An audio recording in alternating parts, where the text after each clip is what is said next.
Assalamualaikum warahmatullahi wabarakatuh. Alhamdulillahirabbil alamin.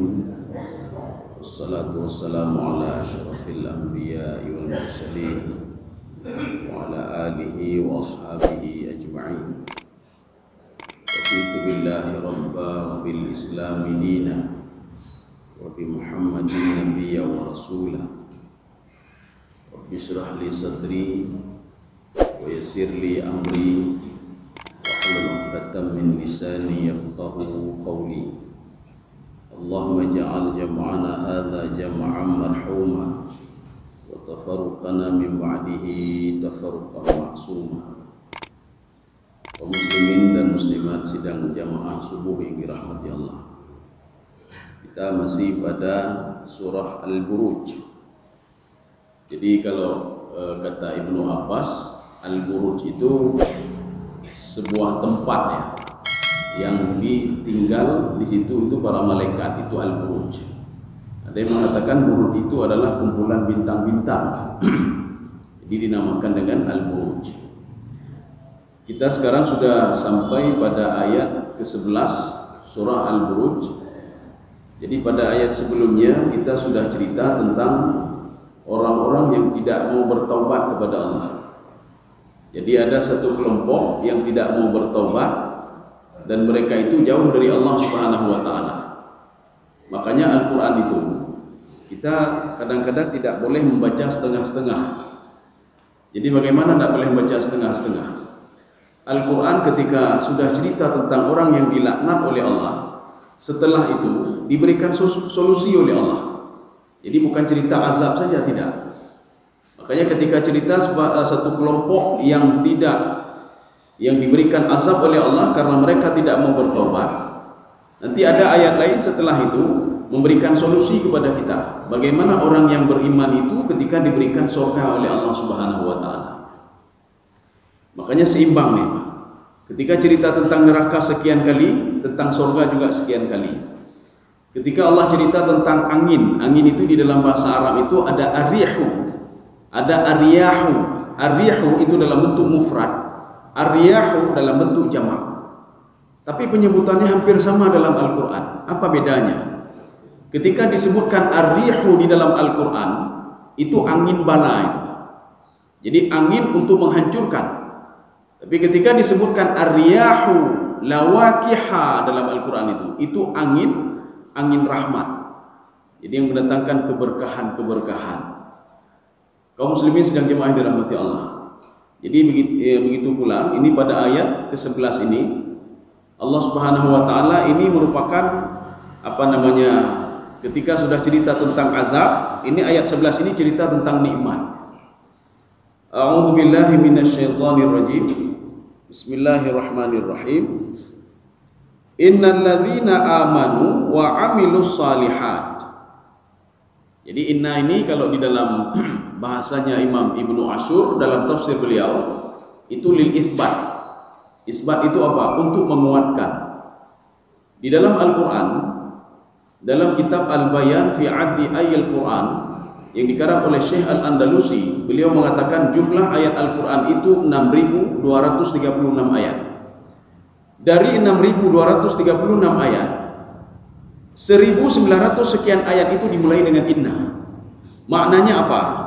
Ada sepertiga ayat Al-Quran yang hampir tidak diakui oleh manusia dan manusia ragu-ragu. Karena ragu-ragu terhadap ayat itu, maka ayat itu selalu dimulai dengan inna. Maka ada 1960 sekian ayat yang dimulai dengan inna. Ini artinya apa? Isbat. Untuk mengisbatkan, meyakinkan manusia kalau ini benar. Karena ada orang nggak yakin, apa betul hari kiamat itu? Apa betul surga dan neraka itu? Ya.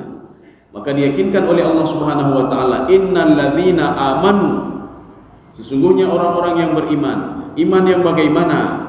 Di dalam tafsir As-Sa'di apa kata beliau? Al-imanu bi afwahihim wa qulubihim. Jadi iman itu dengan mulut dan dengan hati. Bahkan Syekh Asy-Syanqiti mengatakan al-imanu bi afwahid wa bil qulubi wa bil jawarih. Jadi kalau ingin melihat orang beriman, lihatlah perkataannya. Menyoi demenak tapi ragu dari orang beriman. Kalau selalu ngomong macam-macam ke orang lain, demenak orang lain, berarti perlu kita ragukan keimanannya. Apalagi kalau hatinya itu ragu pada orang lain, ragu pada Allah, ragu kepada pahala yang diberikan oleh Allah, kita perlu ragu juga keimanan dia. Begitu juga kalau tingkah laku dia, Pak. Ini kalau kata Syekh Asy-Syangqiti, bukan Asy-Syangqiti saja, tapi di dalam tafsir Al-Qurtubi, Imam Al-Qurtubi mengatakan dalam tafsir beliau, iman itu bukan dari mulut dan hati saja, tetapi apa? Dari pergerakan anggota tubuhnya. Ada orang dia salat tahajud, dia menghafal Al-Quran, dia yakin kepada Allah, tapi tingkah lakunya tingkah laku orang yang dibenci oleh Allah. Lihat maksiat, ambil punya orang lain, makan haram, dengar yang tidak-tidak. Berarti kita perlu meragukan keimanan dia. Kiba orang beriman, kiba orang beriman cok ada gom. Bagaimana orang beriman makan haram? Bagaimana orang beriman dia berbuat maksiat? Jadi makanya orang beriman itu satu paket. Biafwahihim wa qulubihim wa jawarihihim. Dari mulutnya, hatinya, dan pergerakan anggota tubuhnya. Kaum muslimin sedang jemaah dirahmati Allah. Maka kata Imam Al-Ghazali, kalau kalian ingin mengetahui bagaimana hati seorang itu, lihatlah pergerakan anggota tubuhnya. Jadi pergerakan anggota tubuhnya itu menyeleweng. Artinya apa? Hatinya juga seperti itu, tidak jauh dari itu, kata Imam Al-Ghazali. Kaum muslimin sedang jemaah dirahmati Allah. Makanya amanu selalu dibarengi dengan wa amilus salihat. Orang yang beriman dan beramal saleh. Itu amal saleh itu bagaimana amal saleh itu? Jadi makanya Fudail bin Iyad itu di dalam kitab beliau apa kata beliau? Wa amilus salihat, yang beramal saleh itu la budda ayatawaffar lahu syartani asasiyani. Harus ada dua syarat baru dikatakan dia sudah beramal saleh. Yang pertama apa? Al-ikhlasu fil ibadah. Ikhlas dia beribadah kepada Allah Subhanahu wa taala.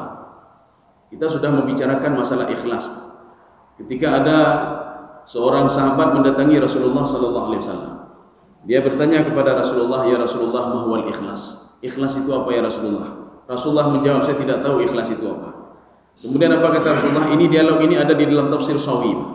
Apa kata Rasulullah? Sa'as'alu Jibril. Saya akan bertanya kepada Jibril.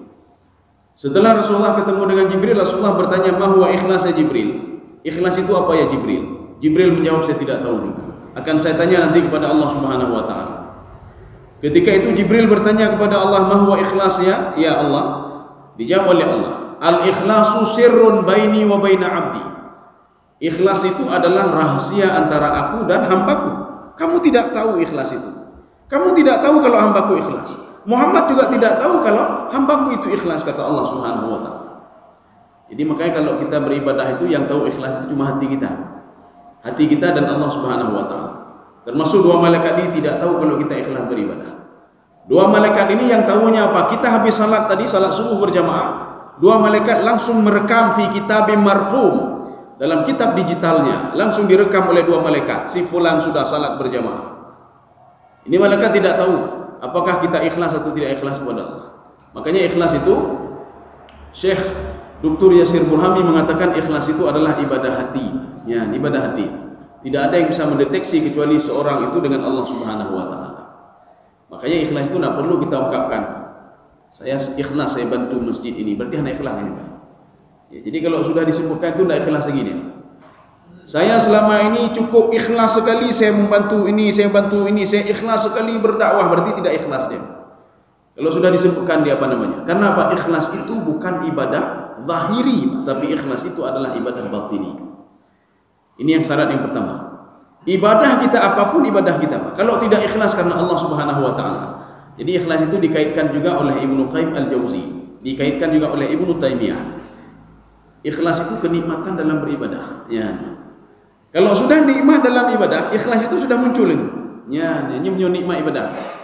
Tapi kalau tidak nikmat dalam beribadah, kita berusaha salat subuh berjamaah, tidak ada nikmat sedikit pun dalam beribadah. Kreh-groh. Jadi artinya apa? Keikhlasan itu belum ada. Ini kalau kita merujuk kepada kitabnya Ibnu Qayyim Al-Jauzi, beliau mengait-ngaitkan ikhlas itu dengan nikmat dalam beribadah. Seorang itu nikmat dalam bersedekah. Ketika dia sudah bersedekah, hana menggereh-gereh oleh Pak. Sudah habis duit saya, sudah tidak. Nikmat di dalam bersedekah. Jadi kalau sudah ada kenikmatan di dalam beribadah, itu keikhlasan itu sudah mulai ada dalam hatinya. Ini yang pertama. Yang kedua, as-shawab. Yang dikatakan amal saleh itu, amal ibadah itu harus benar. Jadi tidak boleh ikut-ikut orang lain yang tidak tahu lah. Tak ikut, begak tak ikut cik. Ketika ditanya kenapa begitu, saya lihat si fulan begitu, saya begitu juga. Ya tidak bisa. Jadi amal ibadah itu harus ikhlas dan benar. Maka kalau ikhlas saja tidak benar, jadi kata Fudail bin Iyad, fa amaluhu mardud, amalnya ditolak oleh Allah. Kalau amalnya sudah benar tapi tidak ikhlas, amalnya juga ditolak oleh Allah Subhanahu wa taala. Jadi kita berangkat dari rumah ke masjid ikhlas karena Allah, kita nikmati ibadah. Tapi ibadah yang kita lakukan tidak benar. Jadi bacaannya tidak benar, semua tidak benar. Rukunya tidak benar, sujud tidak benar, semua tidak benar. Fa'amaluhu mardud. Jadi makanya Rasulullah kan pernah menyuruh seorang pemuda itu untuk mengulangi salatnya. Karena tidak ada tumakninah. Ulang kembali salat, ulang kembali salat. Karena Allah Akbar. Ketika ditanya, saya salah apa ya Rasulullah? Aku salah lun ya Rasulullah. Kamu tidak tumakninah. Maka disuruh ulang salatnya oleh Rasulullah SAW. Kenapa ini terjadi? Karena tidak punya ilmu, anak ilmu. Maka harus ada dua nih. Amal saleh itu ikhlas karena Allah, dan amal ibadah yang kita lakukan itu benar. Kaum muslimin sedang jemaah yang dirahmati Allah. Bagaimana salatnya mau benar kalau wudunya tidak benar? Ya. Berarti kalau wudu tidak benar, ini versi tafsir Ibnu Katsir, dan dalam tafsir At-Tantawi, aqimis salah itu terkait dengan wudu ya. Tamamul wudu, wudunya sempurna. Tamamul ruku', ruku'nya sempurna. Tamamus sujud, sujudnya sempurna. Tamamul qiraah, bacaannya juga benar. Kemudian al-khusyuk, dia juga khusyuk dalam beribadah. At-tumakninah, tenang dia dalam beribadah. Inilah rentetan salat. Bukan salat itu pergi ke masjid saja, Allahumma assalamualaikum, tak lebih dua. Wudunya harus sempurna juga.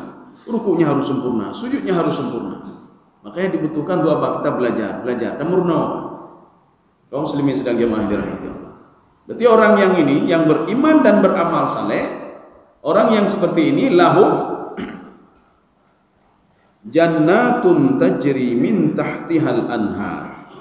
Mereka dapat surga. Kenapa kalimatnya jamak? Kenapa lahum jannat? Jannat itu adalah bentuk jamak, bentuk banyak. Padahal surga tidak mungkin satu orang masuk banyak surga. Jadi surga itu kalau versi tafsir Imam Al-Baydawi, surga itu sab'atu abwabin, ada 7 pintu ya. Surga itu 7 pintu. Maka neraka juga 7 pintu. Tidak mungkin seorang itu masuk semua surga. Dia pasti masuk satu surga saja. Kenapa dibuat jamak seperti ini? Dia dapat surga. Jannat. Kenapa tidak jannatun tajri min tahtihal anhar? Akan dijawab oleh Imam Al-Qurtubi. Ini sebuah penghargaan. Seakan-akan apa? Nikmat itu diberikan semuanya untuk dia, walaupun surga cuma dapat satu dunia.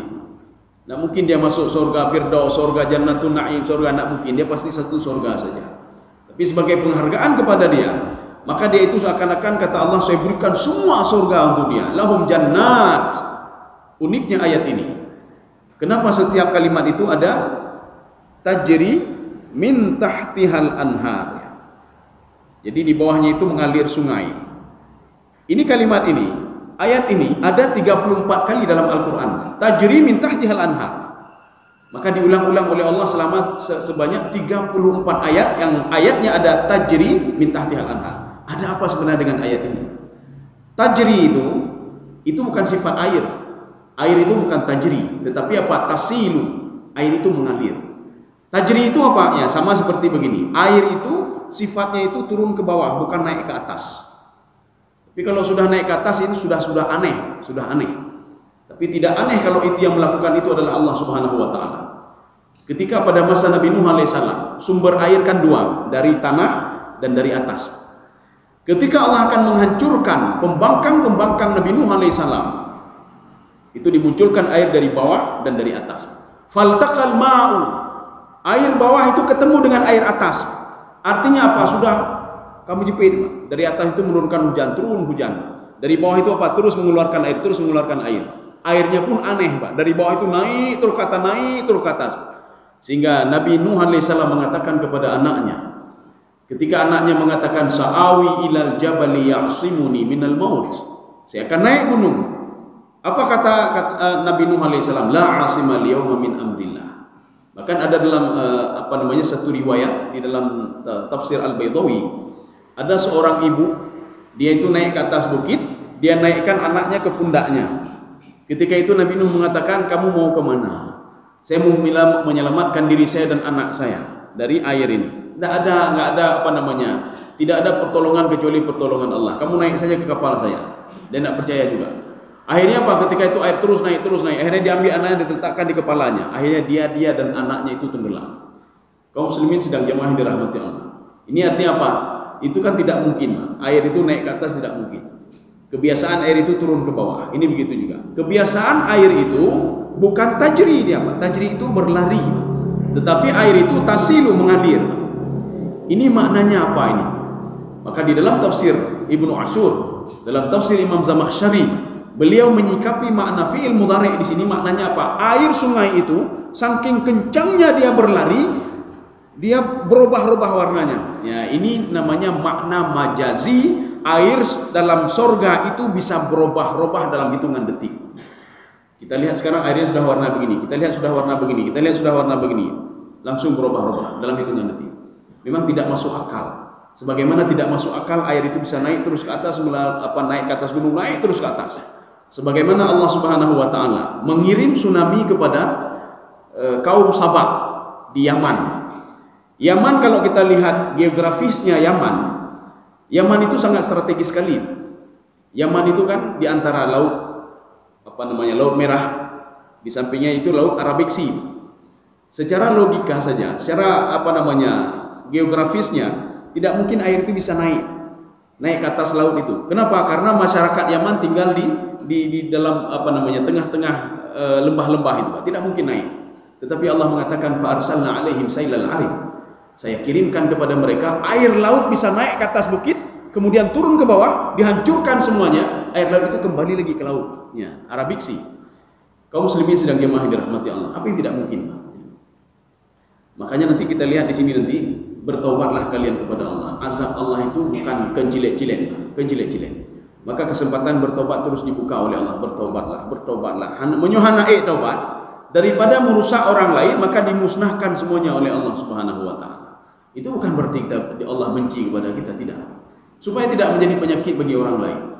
Kaum muslimin sedang jemaah dirahmati Allah. Ini makna tajri min tahtihal anhar. Jadi walaupun tidak terbayang, memang begitulah surga.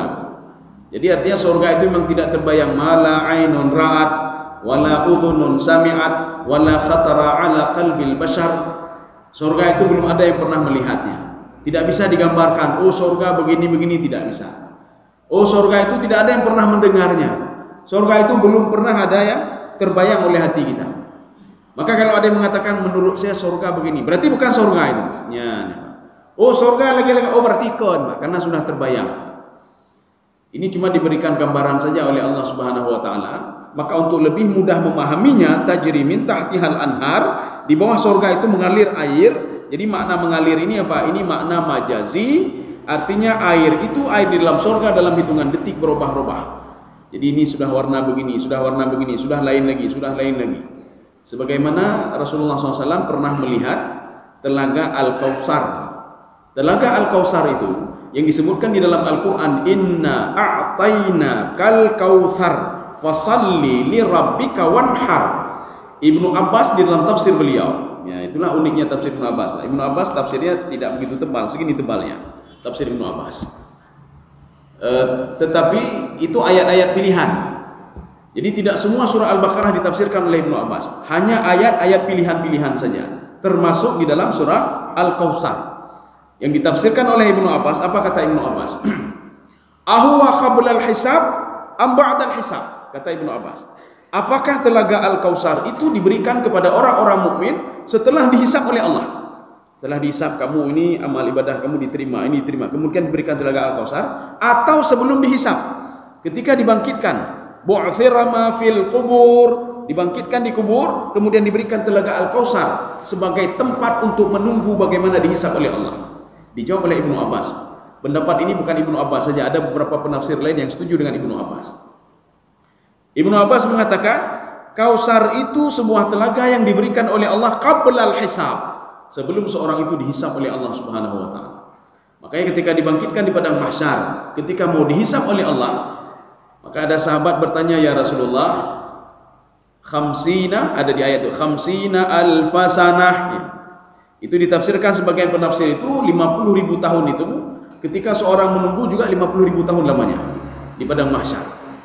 Makanya sahabat bertanya, ma atwala hadza ya Rasul, waktu itu panjang sekali ya Rasulullah. Apa jawab Rasulullah sambil tersenyum? Tidak, bagi orang yang beriman. Orang yang beriman itu kan tidhari salawatil khams, mereka menunggu dihisab oleh Allah itu bukan 50.000 tahun, itu waktu panjang sekali. Itu bukan untuk orang yang beriman.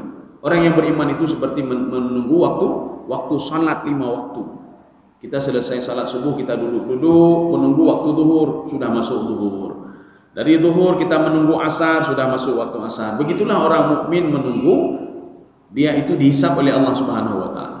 Maka sambil menunggu, mereka dimasukkan ke dalam telaga Al-Kausar yang dikawal oleh 70.000 malaikat. Ini dalam versi tafsir Ibnu Abbas. Maka ketika itu mereka dipakaikan baju semuanya, dimasukkan ke dalam telaga Al-Kausar.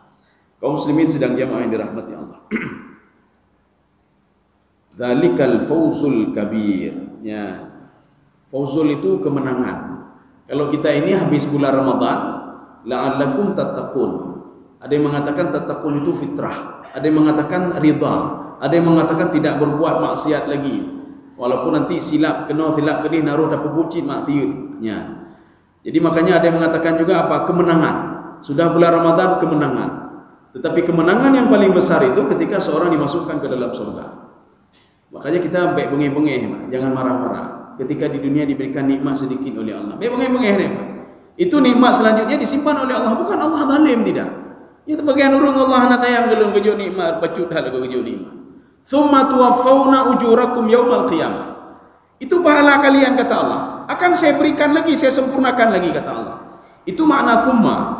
Kalau kita merujuk ke dalam tafsir Ibnu Abbas, tsumma yadullu ala taba'udil ahwal. Waktunya masih panjang sekali. Masih panjang sekali. Artinya diberikan sedikit oleh Allah, sedikit oleh Allah, sedikit oleh Allah. Tsumma tuwaffawna ujurakum yaumal qiyamah. Nanti ketika hari kiamat itu disempurnakan lagi pahala kalian, diberikan lagi, diberikan lagi. Maka di dalam tafsir Al-Qurtubi yang dikatakan hari kiamat itu, kita biasanya kalau terbayang kiamat itu apa? Kiamat itu tiupan sangkakala yang pertama. Atau kiamat itu berdiri di padang mahsyar. Atau kiamat itu apa? Setelah seorang masuk ke dalam surga dan neraka. Tapi apa kata Imam Al-Qurtubi? Yang dikatakan kiamat itu permulaan kiamat ketika seorang itu berpisah roh dengan tubuhnya. Yang mulai kiamatnya. Makanya ketika kita masuk ke alam barzakh, tsumma tuwaffawna ujurakum yaumal qiyamah. Maka pahala-pahala nikmat itu disempurnakan lagi. Kalau dulu di dunia cuma diberikan 0, sekian persen. Ketika di alam barzakh diberikan sedikit lagi, ini pahala kamu. Tsumma tuwaffawna ujurakum yaumal qiyamah. Ini juga dibuktikan dengan surah Al-Waqiah. Farauhun wa raihanun wa jannatu na'im. Sekarang waktunya untuk istirahat. Farauhun, waktu untuk istirahat. Maka kematian itu bukan habis, ini ya tidak. Waktu untuk beristirahat. Farauhun wa raihan. Raihan itu apa? Untuk dapat diberikan pahala oleh Allah, disempurnakan pahala oleh Allah Subhanahu wa taala. Makanya nikmatnya alam barzakh itu melebihi nikmatnya dunia yang diberikan oleh Allah Subhanahu wa taala. Maka seorang ketika dia meninggal dunia itu sudah mulai disempurnakan nikmat oleh Allah. Dulu di dunia 0, sekian persen. Ketika di alam barzakh diberikan lagi sekian persen. Ketika dibangkitkan di padang mahsyar diberikan lagi sekian persen. Ketika masuk ke dalam surga, sisanya apa? Ini semuanya amal ibadahmu. Wa jannatu na'im. Surga jannatu na'im itu sedang menunggu. Ini namanya fawzul kabir, kemenangan yang besar. Jadi tidak ada kemenangan yang besar itu kecuali seorang itu ketika sudah dimasukkan ke dalam surga. Nyan baru menang besar ya. Hanya menang besar di dunia ya. Bahkan kita perlu ragu sama diri kita. Tidak semua orang ahli ibadah hebat sekali masuk dalam surga, tidak. Amal ibadah dia tidak bisa menjamin dia masuk ke dalam surga. Makanya Rasul dalam sebuah hadis apa kata Rasulullah? Ada orang penghuni neraka kata Rasulullah, tetapi dia berbuat amal ibadahnya amal ibadah penghuni surga. Ada orang penghuni sorga, amal ibadah yang dibuat hari-hari seperti amal ibadah penghuni neraka. Sahabat heran mendengar hadis ini. Apa maksud hadis ini ya Rasulullah? Seorang penghuni sorga, tapi amal ibadah dia itu seperti penghuni neraka. Ada orang penghuni neraka, tetapi amal ibadahnya itu seperti penghuni sorga. Makanya sahabat itu heran dengan hadis ini. Apa maksud hadis ini ya Rasulullah? Rupa-rupanya lewat seorang pemuda di depan Rasulullah. Pemuda ini apa? Ahli perang ya. Kemudian beliau itu selalu berada pada lini pertama. Ini sahabat ini dalam bertempur. Kalau ketika diajak untuk berjihad dia paling depan ya. Ketika ingin diajak beribadah dia paling depan. Maka Rasulullah SAW ketika pemuda ini lewat di depan Rasulullah mengatakan apa? Kamu ingin tahu bagaimana calon penghuni neraka itu? Bagaimana ya Rasulullah? Itu pemuda itu, kata Rasulullah SAW. Sahabat tidak bisa menerima. Apa kata sahabat? Tidak mungkin dia masuk ke dalam neraka. Sedangkan dia setiap harinya bersama Rasulullah. Dia beribadah, dia beramal saleh. Kemudian sahabat juga, ini Rasulullah tidak mungkin berbohong. Jadi setiap wa ma yantiqu anil hawa in huwa illa wahyu yuha. Setiap yang keluar dari mulut Rasulullah SAW selalu dipantau oleh Allah Subhanahu Wa Taala. Makanya para sahabat dan termasuk di situ ada orang-orang kafir yang mendengar hadis Rasulullah itu mereka tidak percaya. Dia ikuti pemuda itu, hari-harinya terus diikuti. Rupanya ketika dalam satu peperangan dia luka-luka di tubuhnya, karena tidak sanggup menahan luka-luka lagi, dia ambil pedangnya dan dia bunuh diri. Ketika dilihat oleh sahabat lainnya, dilihat oleh orang-orang kafir dan munafik, rupanya betul yang disabdakan Rasulullah. Dia berbuat amal ibadah untuk masuk ke dalam surga. Dia berbuat amal ibadah amal ibadah penghuni surga, tapi dia dimasukkan ke dalam neraka. Dia bunuh diri. Jadi bunuh diri itu termasuk sebuah keyakinan kita tidak yakin kepada Allah. Maka seorang itu bunuh diri. Maka kalau sudah tidak yakin kepada Allah kan tidak ada tempat lain kecuali dimasukkan ke dalam neraka oleh Allah Subhanahu Wa Taala. Maka pemuda yang mendengar hadis Rasulullah tadi mengatakan, ya Rasulullah, betul yang kau ucapkan, saya masuk Islam ya Rasulullah. Ini kata orang-orang kafir. Yang sahabat-sahabat lain merasa, kami baru yakin ya Rasulullah. Tidak semua amal ibadah yang kita lakukan itu pada akhirnya kita bisa dimasukkan ke dalam surga oleh Allah Subhanahu Wa Taala. Dan kita juga tidak bisa mencemoohkan amal ibadah orang lain, tidak bisa. Tidak bisa kita melihat orang lain, wah itu calon penghuni neraka, tidak bisa. Ketika kita melihat seorang berbuat maksiat, ini calon penghuni neraka, tidak bisa. Bisa saja ketika dia itu pada akhir hayatnya dia bertobat kepada Allah Subhanahu Wa Taala dan dia dimasukkan ke dalam surga oleh Allah. Maka kita terus berdoa kepada Allah. Ya Allah, matikan saya dalam keadaan husnul khatimah. Jangan kita caci maki amal ibadah orang lain. Kaum muslimin sedang jamaah yang dirahmati Allah. Ya, kita lanjut lagi. Inna batsya rabbika lasyadid. Ya, sudah inna lagi, Pak. Ya. Jadi artinya apa? Ada manusia tidak yakin. Tidak yakin. Yang pertama dia tidak yakin kalau dia itu akan dimasukkan ke dalam surga. Maka ayat ini dibuat oleh Allah dalam bentuk itsbat. Kamu tidak percaya. Orang beriman, beramal saleh akan saya berikan surga kepada dia. Fauzul kabir, itulah kemenangan yang besar. Baru kita yakin kembali. Ada orang tidak yakin, inna batsya rabbika lasyadid. Batsya itu di dalam tafsir Jalalain, batsya itu azab. Azab Allah itu la syadid. Di sini ada lam taukid lagi. Azab Allah itu sangat sangat kuat sekali. Jadi azab Allah itu kalau dalam tafsir Sawi, azab Allah itu bil unfi. Unfi itu tidak pandang bulu, ya, sama mendung. Kalau dia sudah buat maksiat, maka akan dihancurkan oleh Allah Subhanahu Wa Taala. Maka di dalam Al-Quran Allah menyebutkan begini. Allah tidak mengazab satu kaum kecuali dengan dua alasan. Alasan yang pertama, sudah dikirim pendakwah kepada dia, sudah dikirim rasul kepada dia, tapi dia tidak mau percaya. Satu. Yang kedua, ketika dia sudah menzalimi diri dia sendiri, kata Allah Subhanahu Wa Taala. Orang tidak salah sudah menzalimi diri sendiri. Kalau sudah ada dua syarat ini, kata Allah Subhanahu Wa Taala, atau bahkan salah satu syarat ini, maka sudah sah saya mengazab satu kaum itu. Kaum muslimin sedang jemaah yang dirahmati Allah. Maka kata Imam As-Sa'di dalam tafsir beliau, innallaha la yu'adzibul qauma illa bidzambin. Allah tidak akan mengazab satu kaum kecuali mereka berbuat dosa. Ketika berbuat dosa, maka diazab oleh Allah. Azab itu bisa jangan kita indikan sebagai bukti kemarahan Allah, tidak. Bisa saja azab itu untuk merubah kepribadiannya. Ketika diazab oleh Allah bisa berubah, ya. Walaupun nanti ada juga orang setelah diazab oleh Allah hanya berubah-ubah yang lagi tabib. Maka karena lagi tabib, maka diazab oleh Allah, dimatikan oleh Allah supaya tidak menjadi penyakit bagi orang lain. Kaum muslimin sedang jemaah dirahmati Allah. Ini namanya inna batsya rabbika lasyadid. Ibnu Abbas juga mengatakan batsya itu adalah azab. Azab Allah itu sangat pedih. Jadi azab Allah itu tidak saja di dunia, tetapi ketika seorang itu mau masuk ke alam barzakh yang kaya belum. Ketika dibangkitkan di padang mahsyar sudah diazab lagi. Maka setelah itu akhir azab itu di mana? Di dalam neraka jahanam. Jadi inilah yang dikatakan dengan inna batsya rabbika lasyadid. Ini sama seperti wa amma man bakhila wastaghna wa kadzdzaba bil husna fasanuyassiruhu lil usra. Jadi kalau ada orang bakhil dan tidak butuh lagi kepada Allah Subhanahu wa taala, dan dia tidak yakin kepada Allah Subhanahu wa taala, fasanuyassiruhu lil usra. Fa ini fa mudawamah namanya. Arti mudawamah apa? Terus menerusnya. Dia diberikan kesusahan oleh Allah.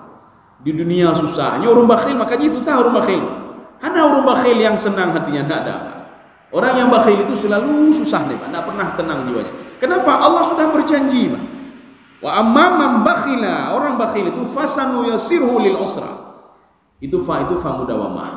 Jadi arti mudawamah apa? Di dunia dia itu susah, ketika di alam barzakh susah, ketika dibangkitkan di padang mahsyar susah, ketika dia itu di alam di mizan itu susah, semua susah. Ya? Apalagi ketika sudah dimasukkan ke dalam neraka, makin susah loh yang banyak. Kaum muslimin sedang dirahmati Allah. Ya, kita baca satu ayat lagi, Pak. Setelah itu kita buka dialog. Baik, lihat ayat, lihat won. Jadi 3 ayat sajalah. Jadi satu ayat lagi. Ya, ini inna lagi, Pak. Sudah inna lagi, Pak. Innahu huwa yubdi'u wa yu'id. Jadi yubdi'u itu kalau di dalam bahasa nahwu itu mubtada namanya, Pak. Ada mubtada, ada khabar. Mubtada itu apa? Mubtada itu di awal kalimat. Tidak ada yang di awal dari mubtada, tidak ada lagi, Pak. Ya, tidak ada di awal mubtada. Ini namanya yubdi. Yubdi itu berasal dari kalimat abda'a yubdi'u. Kalau bada'a dia muncul sendirinya. Kalau abda'a dimunculkan oleh Allah, diciptakan oleh Allah. Makanya yubdi, yang menjadikan kamu itu adalah Allah. Yang membuat kamu seperti ini adalah Allah. Memberikan rezeki kepada kamu adalah Allah. Innahu huwa yubdi'u wa yu'id. Dan yang mengembalikan kepada kematian itu juga Allah. Yang mengambil hartamu itu juga Allah. Sekarang hartamu banyak itu dari Allah. Ketika itu nanti yang mengambil lagi hartamu juga Allah Subhanahu wa taala. Inilah yang Allah katakan di dalam Al-Qur'an itu, Alladzi khalaqal mauta wal hayata liyabluwakum, yang menciptakan kematian. Rupanya kematian itu makhluk juga rupanya. Alladzi khalaqal mauta wal hayata, yang menciptakan kematian dan kehidupan. Maka ada 2 kelompok penafsir yang berbeda pandangan, sudut pandang terhadap ayat ini. Ada kelompok yang pertama, termasuk Imam Jalalain di situ, termasuk Ibnu Abbas di situ, termasuk Syekh At-Tantawi di situ. Apa kata beliau? Allazi khalaqal mauta, yang menciptakan kematian. Maknanya kita ini hidup di dunia ini tidak ada lain untuk mati, Pak. Untuk mati ini, tidak ada lain, bukan untuk hidup abadi, tidak. Allazi khalaqal mauta. Maka kalimat ini namanya ijaz hazaf. Ijaz hazaf apa artinya? Ada kalimat sebelumnya tetapi sudah diringkaskan oleh Allah Subhanahu wa taala. Yang menciptakan kehidupan dunia ini, diberikan itu oleh Allah. Untuk apa? Untuk mati. Ya. Jika lah urung kekal ni, urung kekal. Urung hebat, saya hebat sekali depan. Apakah hebat selalu dia? Tidak. Inilah mana Alladzi khalaqal mauta. Saya ciptakan kehidupan di dunia itu untuk apa? Untuk mati. Maka karena kita ini untuk mati, hidup untuk mati, maka persiapkanlah hidup setelah mati. Satu. Alladzi khalaqal mauta wal hayata, dan Allah menciptakan kehidupan. Jadi arti kehidupan itu apa? Kalau tadi Allah menciptakan kematian untuk hidup, ini Allah ciptakan hidup untuk apa namanya? Kematian apa namanya? Hidup itu untuk mati. Mati itu untuk apa? Untuk hidup kembali. Ya. Jadi makanya kita ini dimatikan oleh Allah ketika tiupan sangkakala yang pertama. Untuk apa? Untuk dihidupkan kembali oleh Allah ketika tiupan sangkakala yang kedua. Maka di dalam tafsir Sawi, bukan Sawi saja, dalam tafsir Jalalain, bahkan ada satu penafsir lagi. Apa kata beliau? Al-masafah baina nafkhatul ula wa nafkhatul thaniyah 40 sana. Jarak antara tiupan sangkakala yang pertama dengan tiupan sangkakala yang kedua itu jaraknya 40 tahun namanya. 40 tahun. 40 tahun kalau di dalam riwayat itu bicara tentang apa itu namanya nilai, bicara tentang jumlah. Itu berarti cerita akhirat semua. Jadi bukan cerita dunia. Jadi makanya 60-40 tahun berarti kali saja 1000 tahun kalau yang dikatakan ka'al fisanatin 5 tahun berarti 40.000 tahun. Artinya apa? Kehidupan kita di dunia ini tidak sebanding dengan kehidupan setelah kita mati. Setelah kita mati itu kehidupan itu panjang sekali. Dunia kayak masa sebentar. Yang di dalam kandungan itu lebih ringkas lagi. Maka kehidupan yang paling singkat itu adalah kehidupan di dalam rahim. Apakah seorang itu di dalam rahim selamanya? Tidak. Dia akan keluar dari rahimnya. Ada yang 6 bulan, bahkan ada yang sebulan, kayak ini. Artinya dia tidak ada nyawa. Ada yang 4 bulan, ada yang sekian bulan, ada yang 9 bulan. Di dalam Al-Quran dikatakan 9 bulan. Tidak selamanya seorang di dalam rahim. Begitu pula tidak selamanya seorang itu berada di dunia ini. Ada selamanya dia akan keluar dari dunia ini. Sebagaimana seorang itu akan keluar, bayi itu keluar dari rahim ibu. Tidak mungkin dia selama-lamanya dalam rahim ibu. Makanya kehidupan paling ringkas itu, paling singkat itu adalah kehidupan di dalam rahim. Ini yang pertama. Yang kedua yang paling singkat itu di dunia. Nyata di dunia. Makanya kehidupan setelah itu dia berubah. Kehidupan alam barzakh. Sampai sekarang Nabi Adam belum pakai ini. Coba kita lihat berapa ribu tahun sudah beliau tertidur terus. Kemudian setelah itu juga Nabi Adam, Nabi Nuh, Nabi Saleh, Nabi Hud dan terus selanjutnya Nabi Muhammad SAW. Makanya dalam tafsir Al-Qurtubi apa kata beliau? Orang yang meninggal itu kan naim, seperti orang tertidur. Dia tidak tahu sudah berapa lama dia tidur. Ketika dibangkitkan semua di padang mahsyar nanti ketika tiupan sangkakala yang kedua, yang tidurnya baru 1 tahun sama juga seperti baru tidur. Yang tidurnya sudah ribuan tahun sama juga seperti tidur 1 hari saja. Yang tidurnya sudah miliaran tahun tidurnya sama seperti orang yang baru tidur 1 jam saja. Sama. Ini seperti Ashabul Kahfi. Mereka padahal tidurnya sudah salasumi'atin wasdadu tis'a 309 tahun lamanya. Ketika ditanya kamu labistum berapa hari sudah tinggal? Labisna yawman aw ba'da yawm. Kami cuma 1 hari dan beberapa hari. Padahal sudah 309 tahun lamanya. Nabi Musa juga demikian. Jadi yang ayat saya bacakan tadi. Ketika ditanya oleh kamu labista berapa hari sudah kamu tinggal? Yawm aw ba'da yawm. Kata Allah tidak. Kamu sudah tidur mi'ata'am 100 tahun lamanya. Artinya orang yang meninggal itu hanya pedro. Hanya pedro kalau sudah tidur miliaran tahun ya. Makanya waktu yang paling panjang itu salah satunya apa di padang mahsyar. Dan nanti yang abadi itu ketika manusia dibangkitkan di padang mahsyar itu, apakah dimasukkan ke dalam surga? Apakah dia abadi di dalam surga atau dia abadi di dalam neraka? Kaum muslimin sedang dimanjakan. Ini makna yu'id. Innahu huwa yubdi wa yu'id. Yubdi itu ada yang menafsirkan begini. Ada biji-bijian yang sudah mati, ya, biji-bijian yang sudah berapa tahun lamanya, ratusan tahun olehnya memangkam boleh. Biji mangga itu setelah berapa tahun kita simpan. Setelah itu kita kasih kepada anak kita, disimpan lagi ya, kasih lagi kepada cucu kita, simpan lagi ya. Setelah 100 tahun lamanya biji itu, coba masukkan ke dalam tanah kita, coba siram biji itu. Ketika disiram biji itu akan tumbuh kembali. Wa yubdi wa yu'id. Yang mengembalikan dia itu dari yang mati menjadi hidup kembali kata Allah adalah Allah Subhanahu wa taala. Jadi yubdi wa yu'id. Setelah tumbuh-tumbuhan itu tumbuh, wa yu'id, dan yang membuat dia itu mati kembali kepada semula adalah saya juga kata Allah Subhanahu wa taala. Yang begitu juga kita hidup diberikan roh oleh Allah. Kita juga mati ditarik kembali roh oleh Allah. Maka itu sudah kami paling matur. Itu sudah jadi macam itu. Itu dah juga macam-macam. Sekarang kita introspeksi diri saja dulu. Apalagi ini bulan Syawal. Kita introspeksi diri apakah saya sudah mudawamah.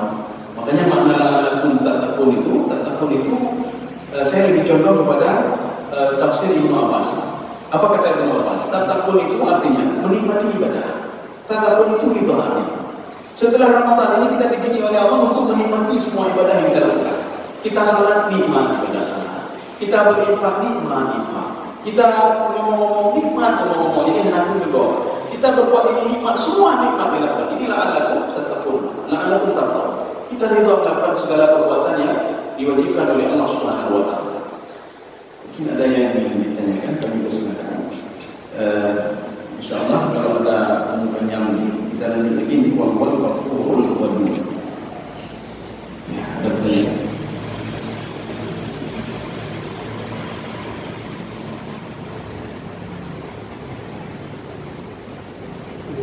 Ya.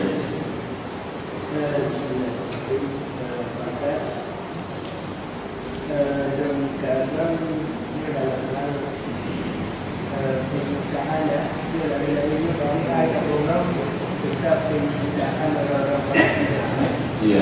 Jadi dia di dalam Al-Quran diberikan pertolongan Allah tidak ada. Iya. Dan ada pertanyaan juga kapan datang pertolongan Allah. Iya. Jadi yang itu dalam kami siksa tadi. Iya. Kapan? Oh ya. Sesuai dengan ayat yang Iya.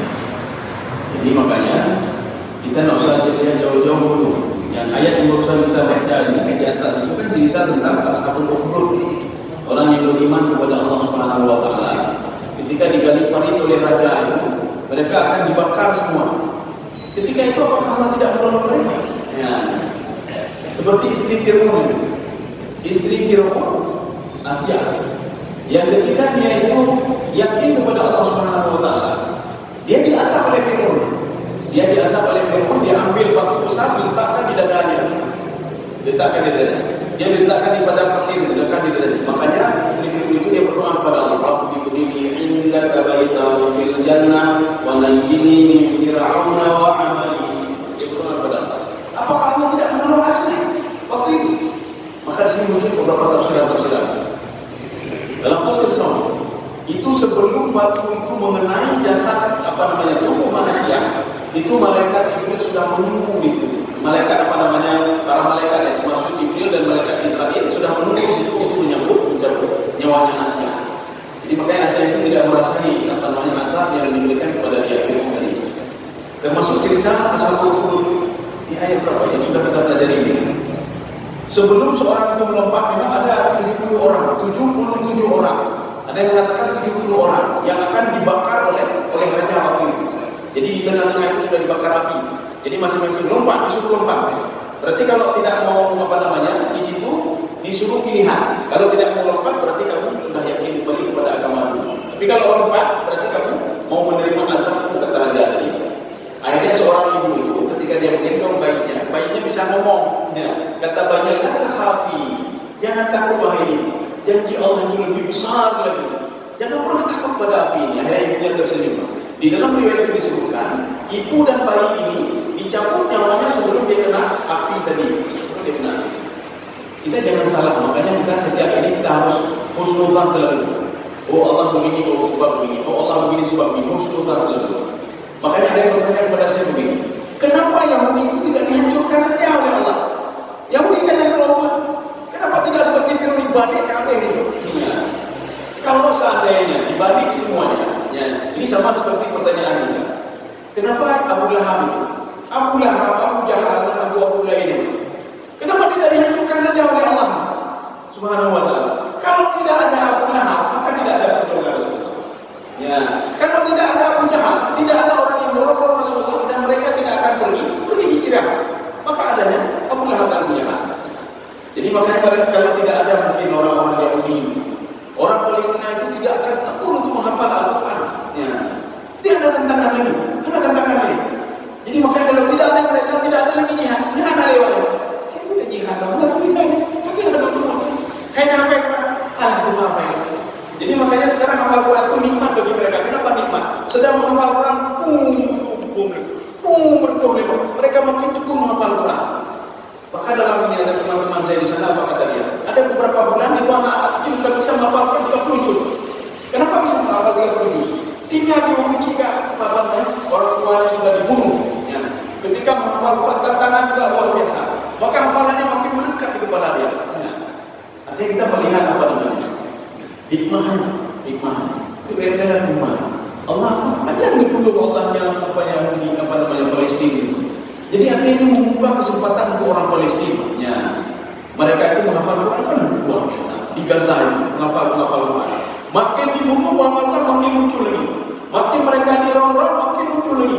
Iman mereka makin kuat juga kepada Allah Subhanahu wa taala. Mungkin kalau Hanali Yahudi. Ya. Oh, Hanali Yahudi itu lagi enggak ada lagi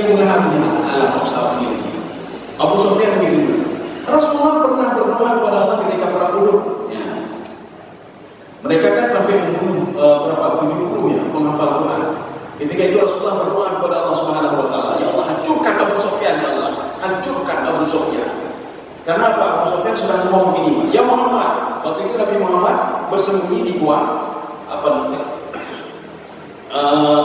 di salah satu gua gitu, dengan para sahabatnya. Ada yang mengatakan yang Jibril. Apakah Jibril tidak menolong juga? Ketika itu Nabi Muhammad berdoa kepada Allah gara-gara Abu Sufyan mengatakan, ya Muhammad, mana Tuhanmu? Apa juga hebat sekali kamu? Saya ini hebat dan pengikut saya hebat gara-gara Latta, Uzza wa Manat. Gara-gara 3 Tuhan saya, Latta, Uzza dan Manat.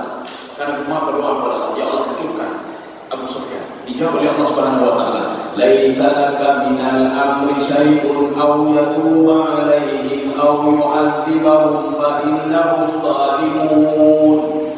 Itu bukan tugasmu ya Muhammad untuk menghancurkan dan ini orang ini bukan tugasmu, itu tugas saya. Kamu tenang saja ya Muhammad. Makanya Abu Sufyan selamat waktu itu. Kalau seandainya doa Nabi dikabulkan oleh Allah waktu itu, Abu Sufyan hadali, menyuhani Abu Sufyan, maka tidak akan terjadi lagi perang-perang selanjutnya lagi. Kenapa? Karena orang yang provokator itu Abu Sufyan provokator. Yang pergi dari Mekah ke Madinah mengajak Nabi negosiasi Abu Sufyan ini. Cukup dulu beliau Sufyan. Jadi makanya apa dibiarkan begitu saja. Kenapa? Karena dakwah makin muncul. Ya, jadi makanya kita setiap ada apa-apa selalu husnudzan kepada Allah. Ketika diberikan sakit, husnudzan terlupa. Ini sultan jauhkan jauh-jauh. Ketika dia sakit, alhamdulillah. Ini apa ada yang terhikmah tersembunyi akan diberikan oleh Allah kepada saya. Ya. Karena seorang itu kadang-kadang bisa berubah. Kadang-kadang anak berubah. Ada pegang air Quran, dipegang minum. Kalau tak salat maka akan biasa. Anak pedih, anak pedih. Tidak mau guna, itu bilang guna. Punya tidak mau guna, itu bibinya. Alhamdulillah, kena berubah lagi di luar. Ini tak ada. Kita nampakkan lagi ayat Al-Quran. Masalah kaku fisakak fakulan aku minal musalli. Apa kata dia? Nah ayat lain, ayat pedih. Tapi ketika anaknya meninggal dunia, ya, langsung berubah total 360 derajat orang. Ketika dia jabatan tidak ada lagi, ketika dia sudah dipecat dari jabatannya, dia bisa berubah total 360 derajat. Maka ketika anaknya meninggal, baru baca Quran, alhamdulillah baca Quran. Ketika anaknya meninggal, istrinya meninggal, baru dia salat, Allah, baru dia. Artinya apa? Yang diberikan oleh Allah ini kita harus menyikapi secara positif. Ini Allah sedang ingin mengarahkan saya ke kebaikan. Ya, dengan bagaimana cara meninggalkan anak saya hilang, anak saya hilang, menjadi dakwah karena yang mulai membuat dakwah. Ya. Jadi artinya kita harus husnuzan selalu kepada Allah Subhanahu wa taala. Apapun yang dilakukan oleh Allah punya tujuan semua. Ya, saya cukup sekian saja. Mudah-mudahan ada manfaatnya bagi saya sendiri dan mas sekalian. Subhanallah wa bihamdika asyhadu an la ilaha illa anta astaghfiruka wa atubu ilaik. Assalamualaikum warahmatullahi wabarakatuh.